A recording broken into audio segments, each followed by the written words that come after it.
তো বন্ধুগণ, কি খবর? আবার চলে এসেছি আমি প্রায় 450 দিন পরে, অর্থাৎ 1 বছর 3 মাস হবে। আমার এই এতগুলো দিন দেরি হওয়ার পেছনে যে কারণ, সেটা হচ্ছে প্রথমত আমার হার্ড ডিস্কে কিছু প্রবলেম ছিল, সব ফাইলস উড়ে গেছিলো, ভিডিওস উড়ে গেছিলো, সব যে ট্রানজিশনস থাকে সব কিছু উড়ে গেছিলো, কিছু কিছু তার মধ্যে নিজের হাতে বানানো ছিল, তো মন উঠে গেছিলো। তারপরে আবার ঠিক করি যে না, আমার আবার ফিরে আসা উচিত। তো আজকের যে আলোচনাটা সেটা খুবই ইম্পর্টেন্ট, অন্তত মানব সভ্যতার জন্য সব থেকে বেশি ইম্পর্টেন্ট যদি কোনো টপিক থাকে, সে সব করা টপিকের মধ্যে এটা খুবই অন্যতম। থাম্বনেল দেখে আশা করি আপনারা তো বুঝেই গেছেন। তো এখন মানুষের যেটা মেন আলোচনা সেটা হচ্ছে বৃষ্টি কবে হবে। তো সেই বৃষ্টিটাকে হওয়ার জন্য আমাদেরও কিছু প্রধানতম কাজ আছে। তো আজকে আমি যে বিষয়টাকে নিয়ে আলোচনা করব তার মধ্যে দুটো মেন টপিক, কিছুটা প্রাকৃতিক আর কিছুটা মেকানিক্যাল। তো মেন আলোচ্য বিষয়ে ঢোকার আগে আমাদের ইন্ট্রোটা আরেকবার। So hello friends, welcome to our channel scifi note. আমাদের প্রচেষ্টা বিজ্ঞান, ভগবান এবং হয়তো আরও বিভিন্ন কিছু বিষয়কে নিয়ে আপনাদের সামনে তুলে ধরা।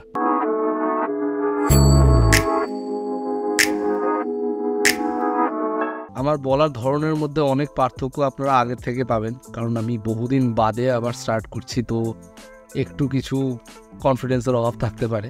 তো যাই হোক, তো প্রথমে আমরা যেটা জেনে নেব যে বৃষ্টি কিভাবে হয়। যদিও এটা স্কুলের ছাত্রদের আলোচনা, আমাদের আলোচনা না, কিন্তু নতুন করে আপনাদের মনে করিয়ে দেওয়া। বৃষ্টি কখন আসে? বৃষ্টি তখন আসে যখন হাই প্রেশারের কোনো এরিয়া, যেমন ইন্ডিয়ান ওশানের জল যখন বাষ্পীভূত হয়ে ওপরে উঠে আসে, তখন সেটা ভারতের বিভিন্ন কোস্টাল এরিয়ার ওপর দিয়ে ভারতের সারফেসে এন্টার করে, যেমন গোয়া, কেরালা ইত্যাদি। তো সেই কোস্টাল এরিয়ার সংলগ্ন এলাকাগুলো যেহেতু ভারতের বাকি অঞ্চলের থেকে স্বাভাবিকভাবেই একটু বেশি ঠান্ডা থাকে, তো সেই বাষ্প যখন ভারতের সারফেসে ঢোকে সেই অঞ্চলগুলোর ওপরে প্রধানত বৃষ্টিপাত ঘটায়। তারপরে ভারতের বাকি সারফেসের মধ্যে বিভিন্ন অঞ্চলের উপরে সেটা স্প্রেড করে যায়। এবার মেন পয়েন্টটা হলো, স্প্রেড তো করে যায়, কিন্তু বৃষ্টি কোথায় কোথায় হয়? তো এটা জেনে রাখো যে বৃষ্টি মোটামুটি 3 ধরনের জায়গায় বেশি হয়। হয় সেখানে অত্যাধিক পরিমাণে জঙ্গল রয়েছে, হয় সেখানে প্রচুর পরিমাণে জলাশয় রয়েছে, আর না হলে সেটা একটা পাহাড়ি অঞ্চল। কারণ সমুদ্রের জল যখন বাষ্পীভূত হয়ে আমাদের স্থলভাগে ঢুকে আসে, তখন সেই বাষ্প যা মেঘের আকার ধারণ করেছে সেটা ছড়িয়ে যায়, আর সেটা ততক্ষণ বৃষ্টি হয়ে পড়ে না যতক্ষণ সেটা কোনো লো টেম্পারেচারের জায়গার অন্তর্ভুক্ত হয়। যেমন ধরা যাক সমুদ্রের জল ভেপারাইজ বা বাষ্পীভূত হয়ে স্থলভাগে ঢুকে এলো, আর সেটা ছড়িয়ে যাওয়া সেই বাষ্পের একটা ভাগ পুরো পাহাড়ে ধাক্কা লাগলো। তো সেই বাষ্প কি করবে না, সেই পাহাড়টাকে সে অতিক্রম করে যেতে চাইবে। তো সে কি করবে, পাহাড়টাকে টপকে যেতে গিয়ে তার অল্টিটিউড বাড়বে আর টেম্পারেচার কমবে, আর টেম্পারেচার কমার কারণে সেখানে বৃষ্টিপাত হবে। এটা তো গেল পাহাড়ের জন্য কেন বৃষ্টিপাত হয়ে থাকে। তাহলে এবার চলো জেনে নিই গাছের জন্য বা ঘন জঙ্গলের জন্য কেন বৃষ্টিপাত হয়। গাছ কি করে না, দিনের বেলা তার তলায় ছাউনিকে ধরে রাখে, ঠিক তেমনভাবেই গাছের পাতার ওপরে সে একটা ময়েশ্চারকে তৈরি করে। এবার এই ক্যানোপি বা ছায়ার জন্য যে ময়েশ্চারটা গাছের পাতার ঠিক উল্টো দিকে অর্থাৎ উপরিভাগে জমছে, সেটা উপরের দিকে সে ছেটাতে থাকে, যেটা কিনা অপেক্ষাকৃত ঠান্ডা। আর এই ঠান্ডা আর্দ্রতার জন্যই ওপরের সেই গরম বাষ্প কন্ট্যাক্টে আসে আর সেখানে বৃষ্টিপাত হয়। তো এবার জেনে নিই এই যে ময়েশ্চারের কথা বললাম সেটা কি করে তৈরি হয়। তো আমরা সবাই জানি এটাকে এক কথায় কি বলে, না এটাকে বলা হয় সালোক সংশ্লেষ বা ফটোসিনথেসিস। আমরা সবাই জানি যে গাছ দিনের বেলা সূর্যালোকের উপস্থিতিতে তার খাবার তৈরি করে। তো এই প্রসেসের মধ্যে 1 জল, 2 কার্বন ডাই অক্সাইড আর 3 ক্লোরোফিলের গুরুত্বপূর্ণ ভূমিকা রয়েছে। তো টোটাল 12 অণু জল, 6 অণু কার্বন ডাই অক্সাইড গাছ এই প্রসেসের মধ্যে ইউজ করে থাকে। তো এই প্রসেসের মধ্যে যে 12 অণু জল রয়েছে তার 6 অণু জল গাছ তার নিজের খাবার বানাতে ইউজ করে।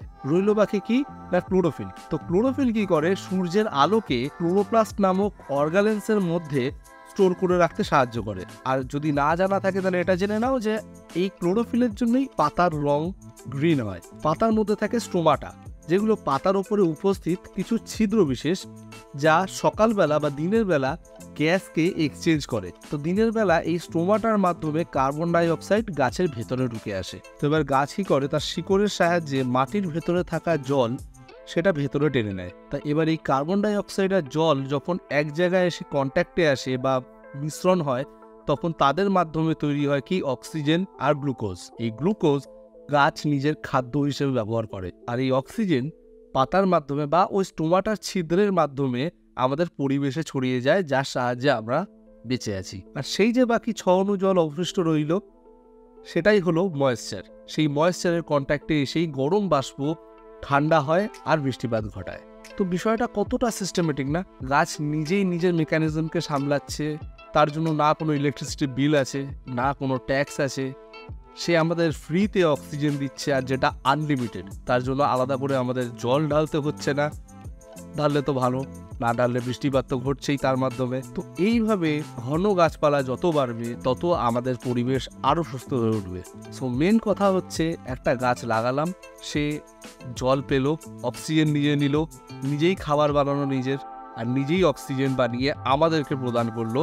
আমরা সেই অক্সিজেনের মাধ্যমে বেঁচে আছি। বেঁচে থেকে যদি আরও 2টো গাছ লাগাই, তাহলে সেই অক্সিজেনের পরিমাণ আরও বাড়বে, গাছের ছায়ার পরিমাণ বাড়বে, ঠান্ডার পরিমাণ বাড়বে, এই গরমটা আস্তে আস্তে আস্তে আস্তে কমতে শুরু করবে। এটা হচ্ছে বেসিক ফ্যাক্ট।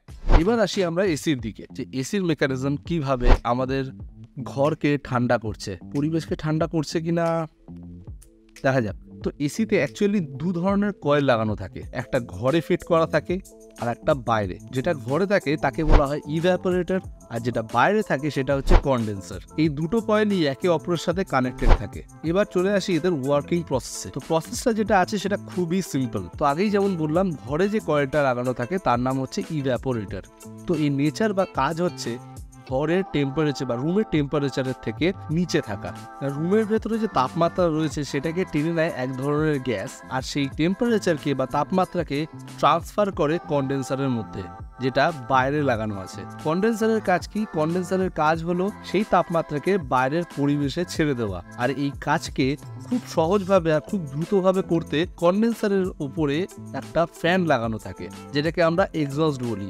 এবার আরেকটু ডিটেলসে কথা বলে আমরা জানতে পারবো যে এই এসির মধ্যে আরো 2টো যন্ত্র থাকে। তার মধ্যে একটা হলো কম্প্রেসর। এর কাজ হলো ইভ্যাপোরেটর বা রেফ্রিজারেন্টের মধ্যে যে গ্যাসটা থাকে তার অবস্থার চেঞ্জ করানো। ইভ্যাপোরেটর বা রেফ্রিজারেন্টের টেম্পারেচারকে বাড়িয়ে রুমের তাপমাত্রাকে যেটা টেনে নেওয়া হচ্ছে সেটার তাপমাত্রাকে আরও বাড়িয়ে দেওয়া হয়। সুতরাং কন্ডেন্সার বা এক্সস্টের মধ্যে দিয়ে যে হাওয়াটা আমরা পেয়ে থাকি সেটা মূলত রুম টেম্পারেচারের থেকে আরেকটু বেশি গরম হয়।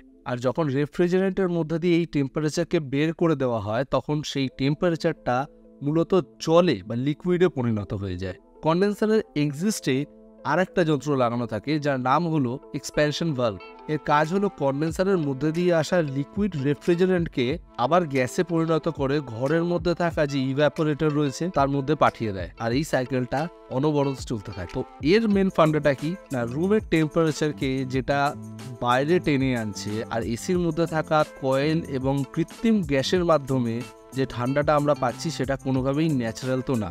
আমাদের বাইরের পরিবেশে যে রুমের টেম্পারেচার হিসেবে যে গ্যাসটাকে বার করা হচ্ছে সেটাও অত্যাধিক পরিমাণে গরম করে বার করা হচ্ছে। তো এটা হলো একটা কৃত্রিম যন্ত্রের সাথে প্রাকৃতিক একটা কার্যকলাপের তুলনা, যেটা আমাদের পরিবেশকে দুভাগে ভাগ করে দিচ্ছে, যে একদিকটা ভালো একদিকটা খারাপ। এবার আপনারা নিজেদের বুদ্ধির দ্বারা বিচার করে দেখুন যে কোনটা অ্যাকচুয়ালি আমাদের লং সার্ভাইভিং এর জন্য বেস্ট প্রক্রিয়া। এসির হাওয়া যেটা খুব তাড়াতাড়ি রুমের টেম্পারেচারকে ঠান্ডা করে দিচ্ছে, নাকি গাছের প্রক্রিয়া যেটা হয়তো একটু ধীরে ধীরে করছে কিন্তু সেটা লংজিভিটি আপনার আমার জীবনের থেকে হয়তো 1000 গুণ বেশি। আপনারা ডিসাইড করুন কিভাবে এই প্রকৃতিকে আরো আরো আরো দীর্ঘস্থায়ী করা যায়। তো আমার এই ভিডিওটা বানানোর আসল মোটিভ হচ্ছে আপনাদেরকে সচেতন করা, যে আমার পয়েন্ট অফ ভিউ অনুযায়ী তার জীবনে 4 থেকে 5টা গাছ লাগাতে পারে, তাহলে আমাদের এই কোটি কোটি কি তারও বেশি লোক 4 থেকে 5খানা গাছও লাগাতে পারে, আমাদের পৃথিবীর আয়ু আরও